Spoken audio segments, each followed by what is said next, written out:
talking about Nairobi for a while. This time around, not on the politics or the perceived successes or failures of the current regime, but rather on what makes a city great globally and what needs to be done for Nairobi to get to that particular position. 22422 is our SMS line. I want you to use the hashtag CitizenExtra on social media to give us your thoughts on what makes a city great and what does Nairobi need to do to join those that are called great cities in the world that we live in at the moment. And joining me in studio to have this particular discussion, let me start from the far right there. It's Philip Kisia. He is the former Nairobi town clerk. He also had aspirations of being the governor of this county, and so if he had gotten it, we might have been sitting here talking about him. Who knows what the future holds for him. Thank you so much for finding time to join us. Right next to me we have Emma Miloyo. She's the president of the Architectural Association of Kenya, and she's also on sits on KEPSA as the Lands and Physical Planning Sector Board. Yes. Got that right? Yes. And shortly we are also expecting Kiprono Kitonyi, who's the chairperson of the Kenya National Chamber of Commerce and Industry. He'll be joining us on this broadcast in just a bit. Now let's take a look at cities globally that have done something unique, that have looked at their current situation and said, let's come up with local solutions for the problems we have in our city. And these are some of the thoughts that I was able to pick up. And this, of course, was in a report by McKinsey. Let's start with Dakar. This is in Africa. They had a problem with water. Of course, this is familiar across Africa and Nairobi right now. They decided to reform the water system through a private-public partnership. That's the question. Before we get to Nairobi County, let me get a reaction to those graphics from my guest here in studio, Philip Kisia. What did those nations do? Why can't we have some of those stories here? I think, thank you, Wahiga, and pleasure to meet you, Emma. Now, you know, any change that is transformative comes from the top. You need to have a committed leadership. Nothing else. That's the secret. I mean, basically, once you have political goodwill, committed leadership, you can do whatever you need to do. I thought you were going to add thinking outside the box. For example, what are your thoughts? Those are just now details. Oh, but if you don't have political goodwill, committed leadership, there is nothing that can ever be achieved. That is the bottom line. Do you think Nairobi has ever had committed political leadership?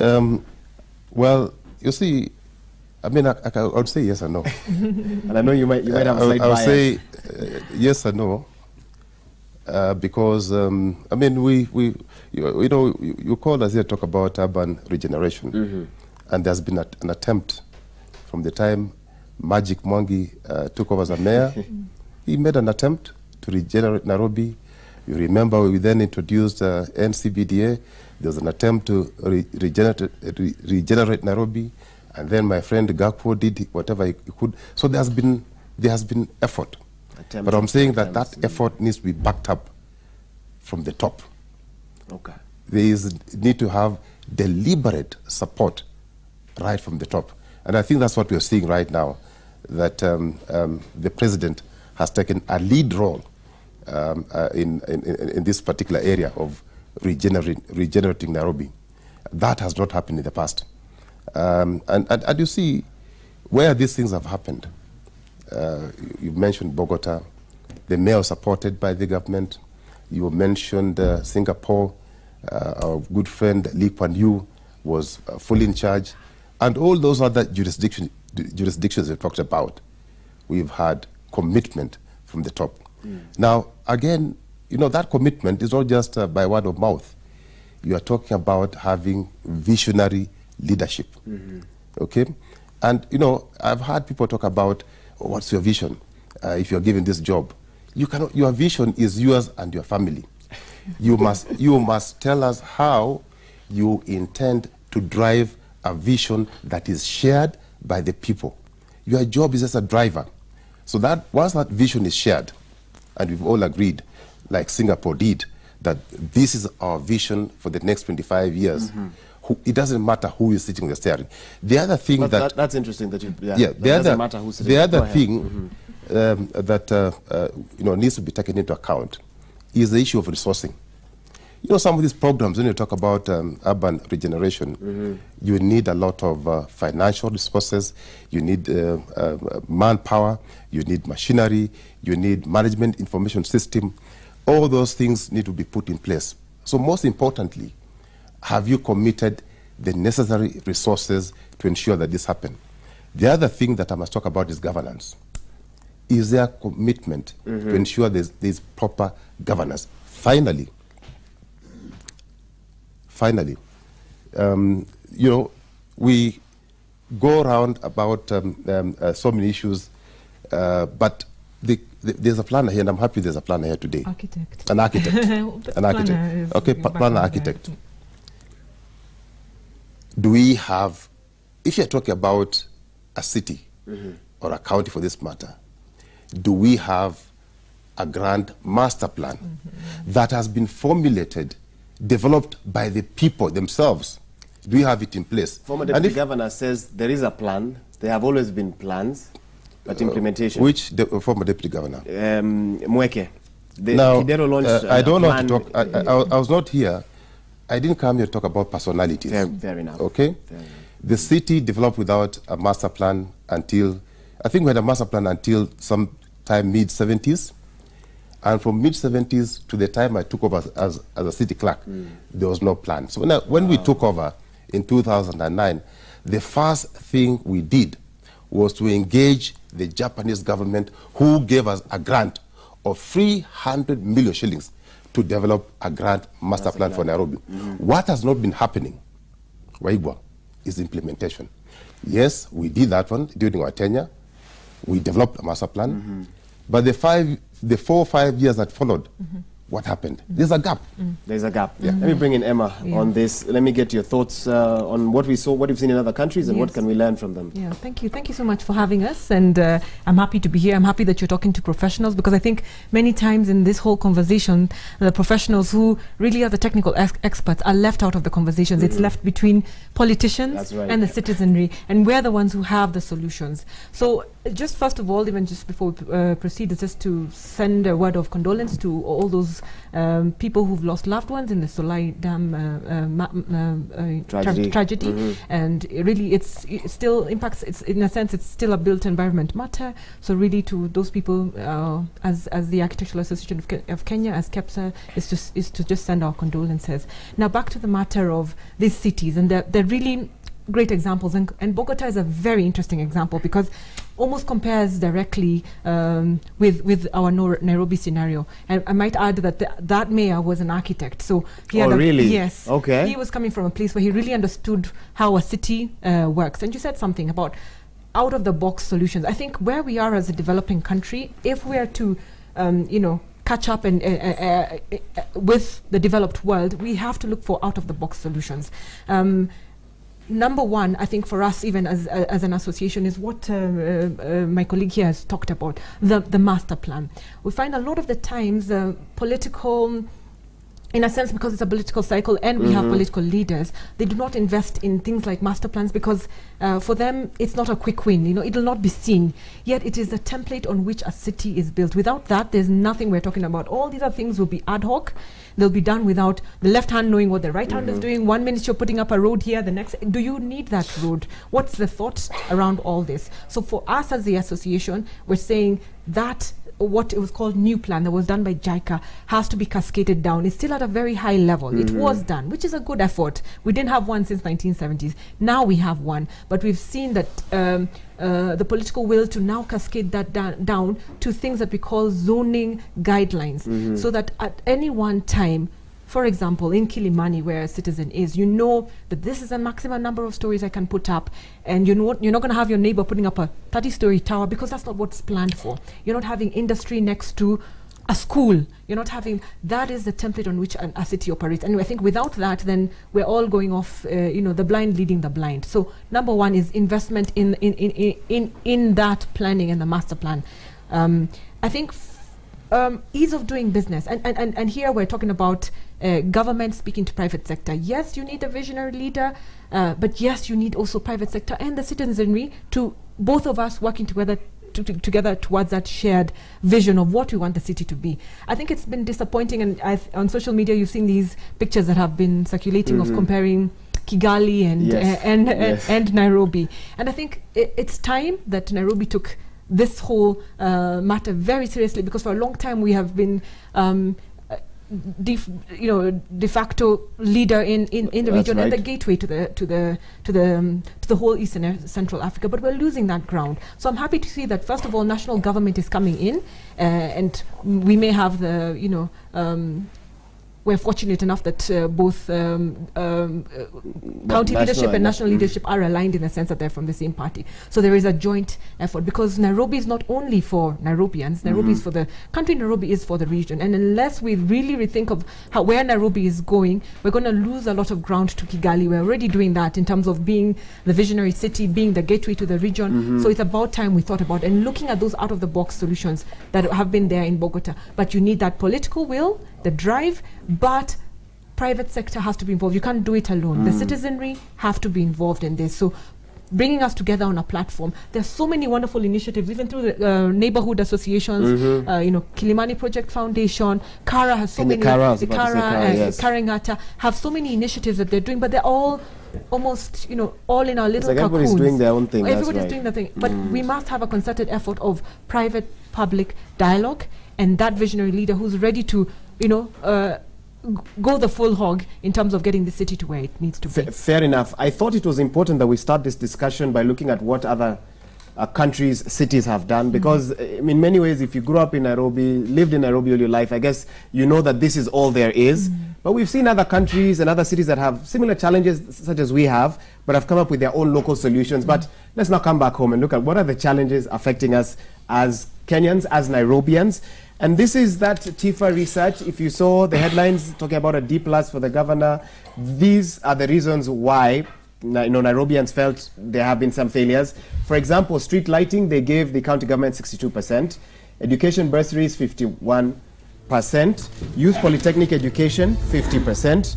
Trade, business environment, 48%. Okay, we carry on to the next one. Let me see here. Early childhood development and education, 46%. Public health services, 44%. We also have access to clean water. Access to clean water, 43%. Market centers, 43%. Let's take a look at the others. We have environmental cleanliness, 35%. Feeder roads, 34%.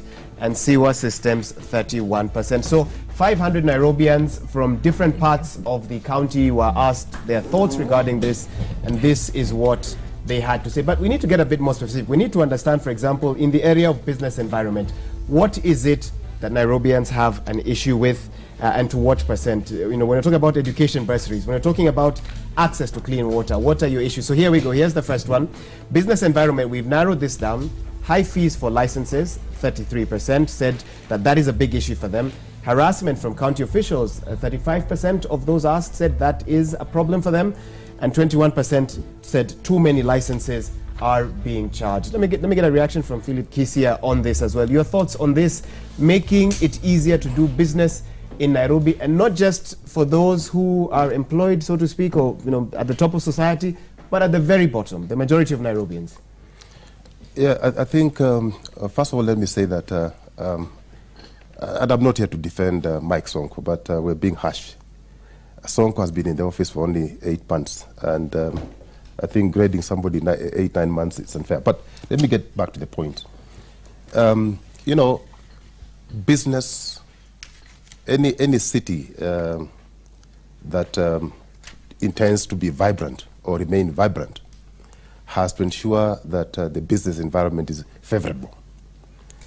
And therefore, probably some of the areas that a city or a county may want to look at is the issue of licensing. When investors come here, and it's a nightmare even just getting the licenses, it takes months. You don't even know where to get the licenses. I think that is something that needs to be addressed. There are times where we had about 30, 40 licenses that somebody has to apply for and pay for. Why can't you just make it 1 or 2 or 3 licenses and make it also easy for that person to access and make payment for the same?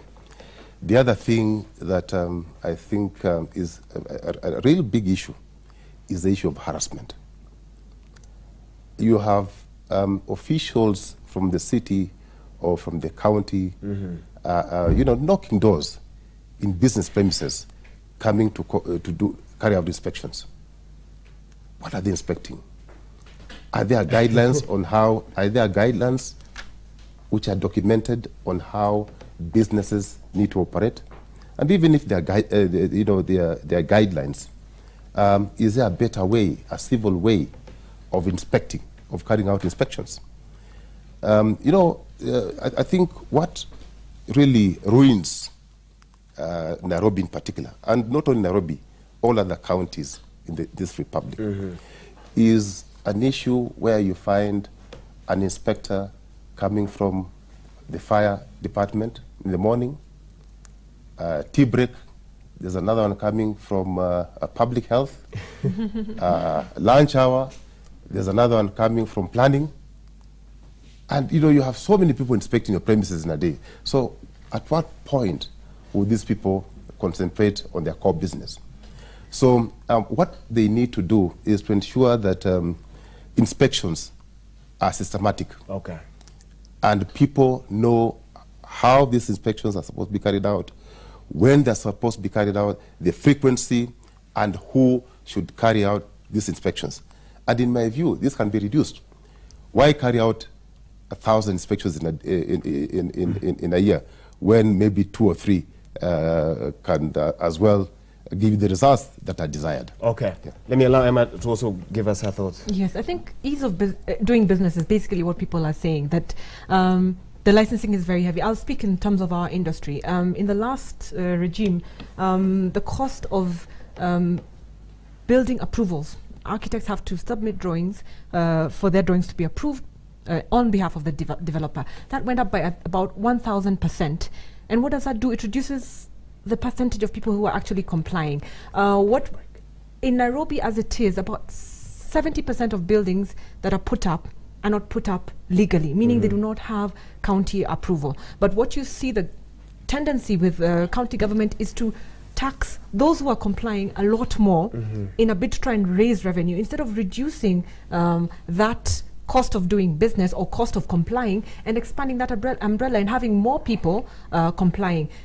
So that has been a very, very major challenge in terms of the number of agencies, the number of people who licenses that you have to get to be able to even put up something simple as a guardhouse. The process, the number of months it takes to even just get that license is inhibiting itself, and you find that most Nairobians will find it easier just not to bother. And when the inspector does come, to sort him out. In fact, it is cheaper.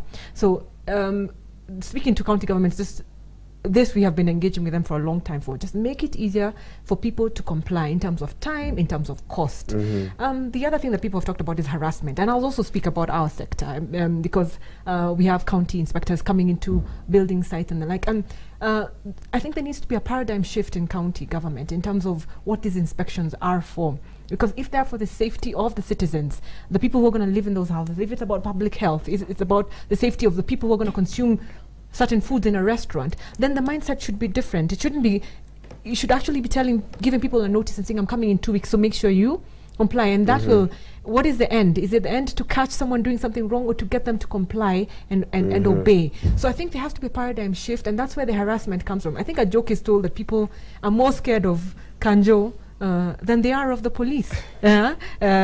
On the streets, if you see a Kanjo guy, you will run. First. A police officer you can talk to and negotiate with, but people are, terrified of, and that's not an image that you want, because these are the people who are actually dealing with licenses that have impact on everyday things and one inch, as it were. So that's a major bone of contention as private sector, speaking from that angle, that it has to be easier to do business in Kenya. And we are again competing with many other cities in this region, and we're really failing in this regard. Fair enough. Let me now introduce the chairperson of the Kenya National Chamber of Commerce and Industry, Kiprono Kitoni. He joins us in studio. You wear many hats, but we'll introduce you with that one for this purpose today. I don't know if you've had a chance to listen to a little bit of the discussion that's going on. I can give you a chance to give your opening statement on what you consider the DNA of a great city in 2018.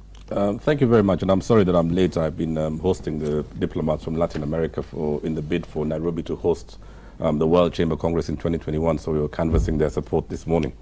And, it's an interesting topic that you've chosen today, and as a Chamber of Commerce and as a business leader, I will say with no fear of contradiction that Nairobi is a mess. And not just Nairobi, but let me say that most of the metropolises in this country are in an atrocious state of affairs right now. If you go to Mombasa, it's no different. If you go to Kisumu, I mean, it's nothing to inspire. And my view is, like Philip Kisia, I don't think I would want to apportion blame on Governor Sonko. I think there's an inherent dysfunctionality in the architecture of our new constitution.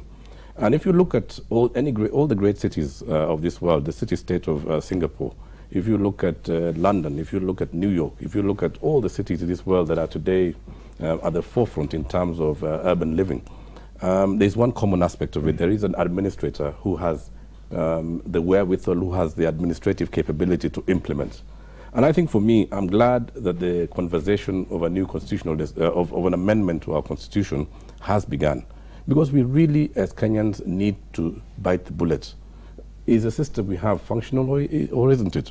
We have a situation where we have governors of even great cities like Nairobi who are captive to their MCAs, who are captive to political interests. And I think, for me, I would just want to suggest that maybe it might be better we separate the political from the administrative.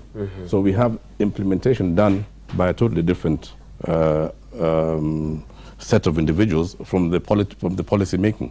And I think we could have a situation where we have politicians determine the policies of how they would like the city run. But then we have somebody else charged with the responsibility of administering and implementation. From a business standpoint, I mean, business people are suffering. I mean, there's multiplicity of licenses. Today, if you have got a vehicle that is branded in Nairobi and you drive to Kiambu, you have another license to pay. I mean, we can't operate. Enforcement is primitive. I mean, you have people coming to harass businesses every single day. And I think we really need to start to consider those issues. Nairobi is growing very rapidly. And this metropolis will very soon extend all the way to Machakos, to Thika, even perhaps to Naivasha, to what a modern metropolis needs in terms of a solid waste management solution. Regarding feeder roads, I think there are solutions today that are not that expensive, that will actually maintain the roads. But we also need to look at the design of our roads today. And I do agree with my sister here that we need to factor in pedestrian transport. We need to factor in non-motorized vehicular transport. We need to have paths for bicycles, borders, and even pedestrian traffic. The city today is clogged by traffic congestion. And that's one of the quick wins and a low-hanging fruit to actually redesign the roads to be able to factor in other modes of transportation. But talking about the environment generally, I think we really do need to see more leadership, both from an association, I mean, from neighborhood associations, all the way up to the governor's office in this county. And we need to empower people to deal with their environmental solutions right from where they come from. And I think if you look at most of the great cities in the world, they've actually empowered the localities to deal with the issues that bedevil that particular locality. The roads today are in a mess, and the lazy solution always for environmental issues is that people dump waste into waterways. So you see our rivers and our streams are completely clogged. But that's not a problem that is unique to Kenya. I mean, if you go to the city of Bombay, they dump all their waste into the ocean. If you go to Accra, a similar situation prevails. In Kisumu, sadly, even that's what's happening, and we also see the same in Mombasa. But my view is it all boils down to leadership. Okay. It boils down to leadership and having the correct architecture of our governance structure to be able to allow a leader to be able to actually implement those things that we talk about. We need a Rudy Giuliani, we need a Lee Kuan Yew type of a situation where a person can have the vision and be able to implement that vision. Today, I wonder, even if the Governor Sonko may have had the best idea of this city, does our political and administrative architecture allow him to deliver on that dream? That's a very good question. I want to give you a chance to respond, but briefly, let's take a look at one or two other aspects that came out in that research. Then I'll come to you, Philip, for your response. Let's look at the sewerage system.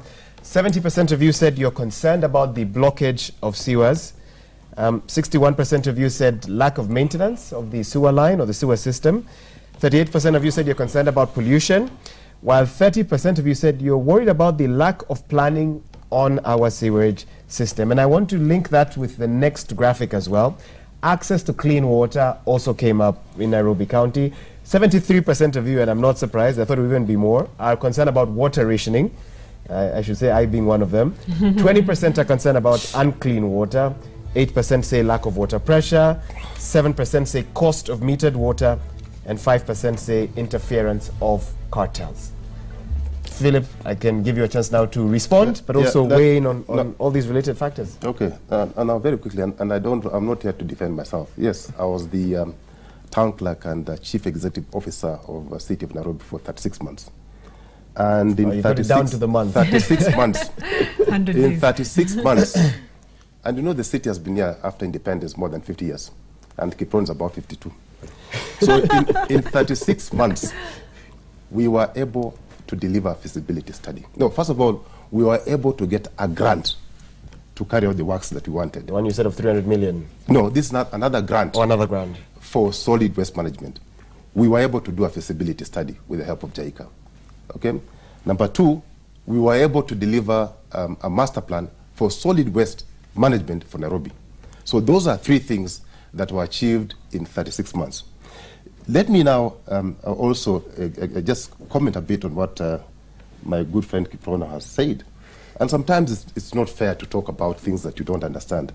Dandora, through the study done by JICA, they established that if you look at the composition of solid waste that is churned out by Nairobi, which is about 2,000 to 2,700 tons daily, we are only able to produce 27 megawatts of power and not 200 megawatts of power. But that's not important. I just thought that I should let him know so that he does not mislead the public. I think the issue is that we have a challenge. That challenge needs to be resolved. There is a report that should have been implemented. In fact, it should have been implemented by his partner and friend in the 4 years that after. Okay, although we've agreed we won't get personal here. I think, gentlemen, I need to call a truce or we will lose what we came here to talk about. Yeah. Do you have another point that is not related to any other guest here in studio? No, so I think the other issue that I want to comment was the issue of feeder roads. I don't want to repeat what Emma said, but the approach needs to be integrated. We have too many agencies dealing with infrastructure, road infrastructure.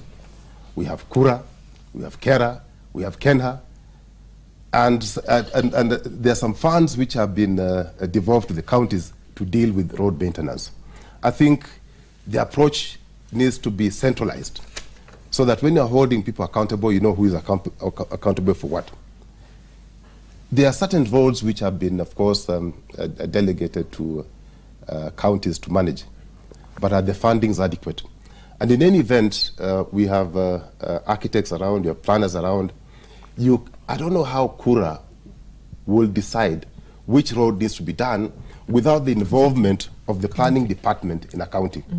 So those are the issues that need to be looked at so that we have one unit handling feeder roads and the main tracks. And they can be held responsible. So that we hold them accountable. Okay. Yeah. Fair enough. Emma, even as you come in also, I'm sure you want to respond to what he said, but if you can touch on Siwa's systems and access to clean water as well. Yeah, I think in terms of just a multiplicity of agencies that people have to deal with, it's the same thing. Even when you're submitting a plan, for example, you'll have to submit to Kura, you'll have to submit to the county, NEMA, so many agencies. It becomes mind-boggling sometimes, even for us as professionals. So certainly they have to talk to each other. National government has to talk to county government, and we're happy that that's starting. That conversation is starting. I don't know how it'll go, seeing as how things have, churned out in the last week. Escalated, but yes. But it's important that all these organs are talking to each other because that has not been happening in the past.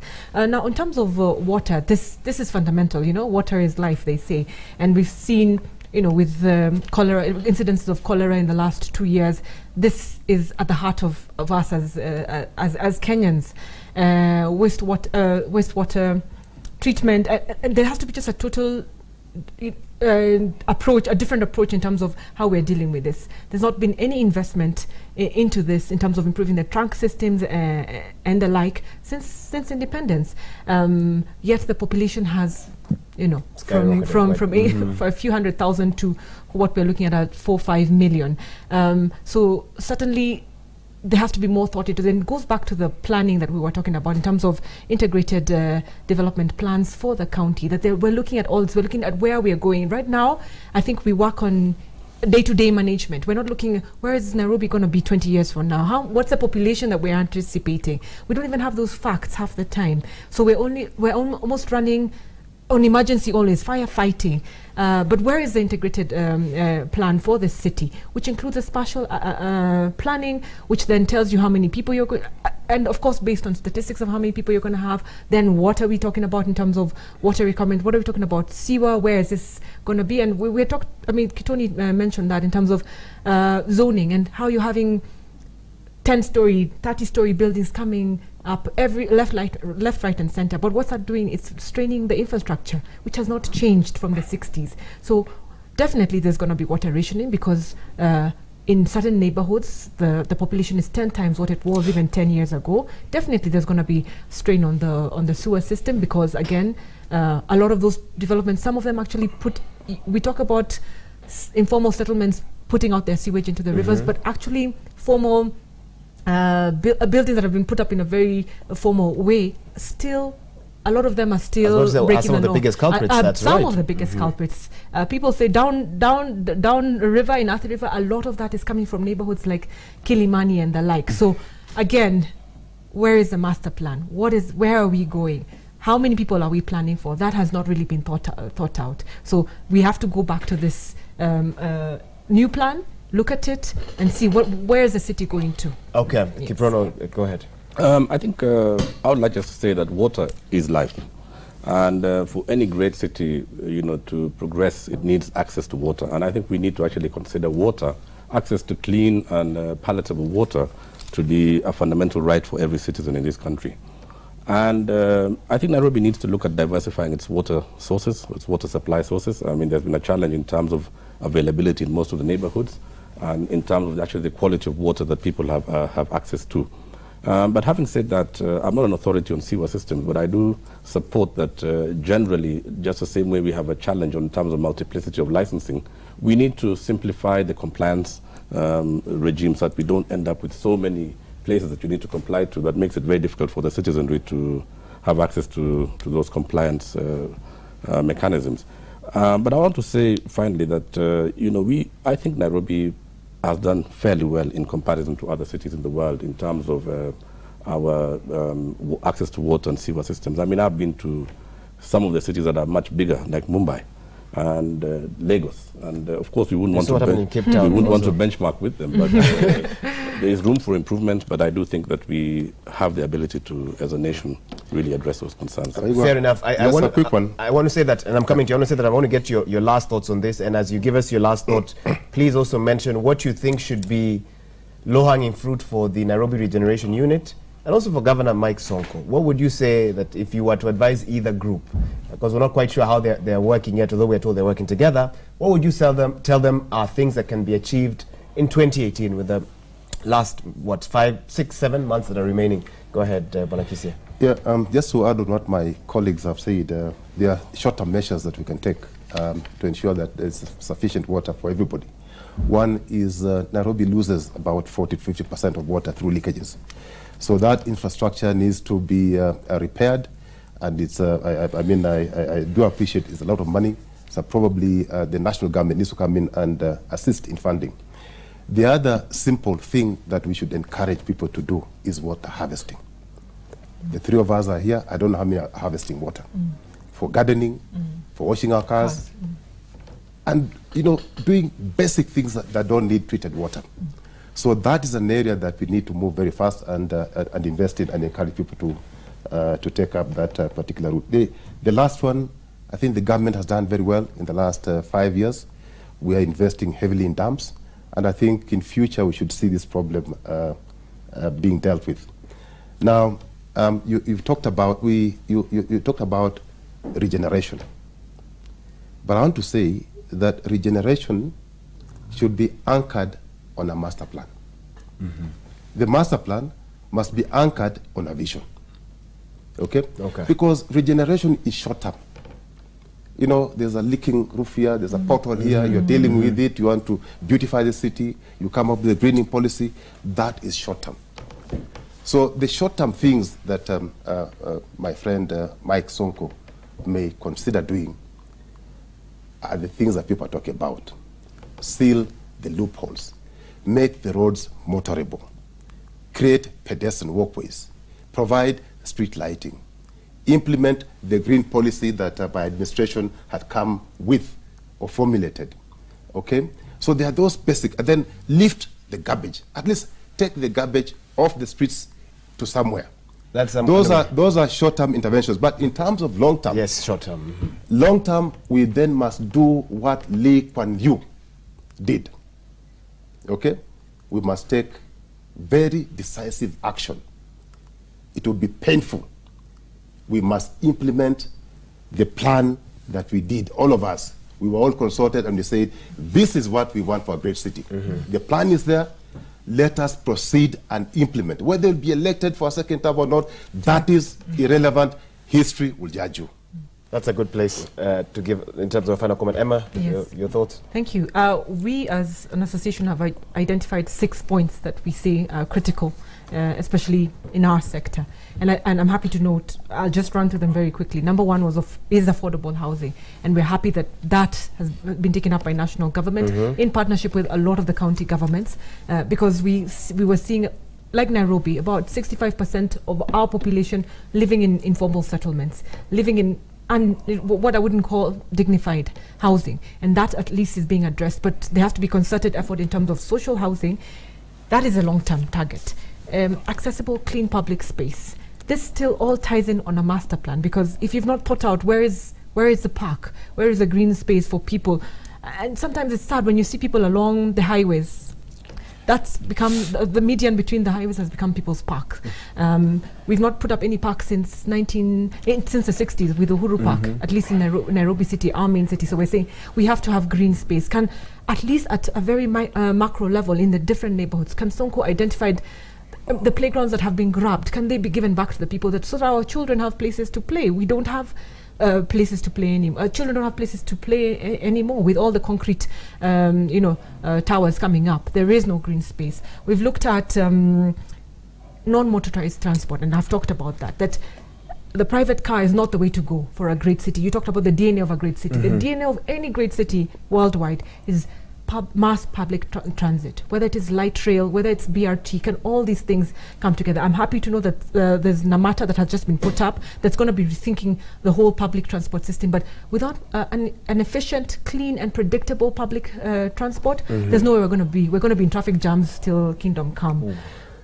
Ease of doing business, we've talked about that a lot. And as much as we're going digital, there's an aspect of governance and corruption that still is such a great impediment in terms of that. We're going digital, things are supposed to happen, snap of a finger, but the human factor is still at play. And we're even seeing that even in the 80s, without the whole digital transformations, things worked in this country.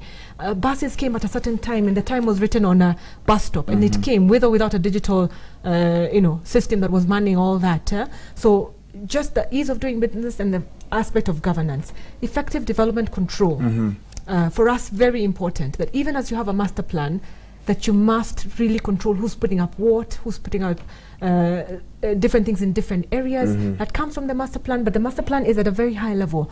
County for 4 years has been sitting on actually breaking these down to zoning guidelines for every neighborhood, and that's become a challenge. So it's creating a laguna where anybody can do anything in any neighborhood. And what we're seeing is a lot of conflict. You've seen that even in social media between schools and developers and the like. But if you had a master plan, and if county was doing its job, there would be no conflict. Spatial planning we've talked about. That's your last point. That's my last point. Spatial planning we have talked about. But for low-lying fruit, for me, the cleaning the city and changing people's mindset, and every weekend let's go out and clean our neighborhoods, let's take care of our own garbage. That can be done in the 6-7 months. That can be done in 6-7 months. Kiprono, you have the last word on this. Very briefly, the government has identified its priorities over the next 5 years. And these are affordable housing, affordable healthcare, food security, and manufacturing. And I think there's no better place for that journey to start in terms of implementing and effecting those 4 pillars. And, for us as a business community, we want to see an environment that's better for business. And I'm talking on behalf now of the small and the micro enterprises in this town. I mean, there's a lot of commercial activity that's going on in Gikomba, on Gong Road with the furniture people. Let's better organize those sectors to increase productivity and actually create more employment. It's very sad that 52 years after independence or 53 years after independence, we've been completely unable to give a hand to the Juakali sector. And that sector employs a lot of people in this country. And I think that's a very low hanging fruit. If we can reorganize even these furniture traders along Ngong Road, to have better manufacturing facilities, to have better access to sales and marketing, better tools of trade, and more capacity building, you'll find that there will be a great rejuvenation. Secondly, our constitution is based on, premised upon public participation. I think that one of the great wins that Mike Sonko could achieve is actually entrenching that in his leadership style. I don't think there is enough public participation going on, and even if it is being done, it is not really coming forward and bringing out the ideas that Kenyans have. I believe that many Nairobians have excellent ideas about what we can do with this city. The third point is really on corruption. You know, the history of the county of Nairobi, right from this independence, is that there is a scramble for resources in that county. We know that it's one of the highest revenue collection sources in this country, but I think that if they can really clean up their act, get corruption out of the city council, I think it will be a good place even to take that message around the country that we are actually meaning business, and the president one time declared corruption as a national disaster. Finally, and I want to really stress this point, we are the only city in the world with a national park. If we don't preserve it, we will be judged very, very, very harshly. And I would like to suggest that every effort should be made by the county government, by the national government, to make sure that our wildlife in the park are protected, and that we have something that we can go and say to other countries in the world that we have something that nobody else has. Yeah. That's what thought leaders in business, in governance had to say or have to say about Nairobi County, what needs to be done. I don't know what you think. 22422 is our SMS line. Use the hashtag #CitizenExtra. Time now for a short break. A lot more lined up. We'll be right back. Thank you. Thank you.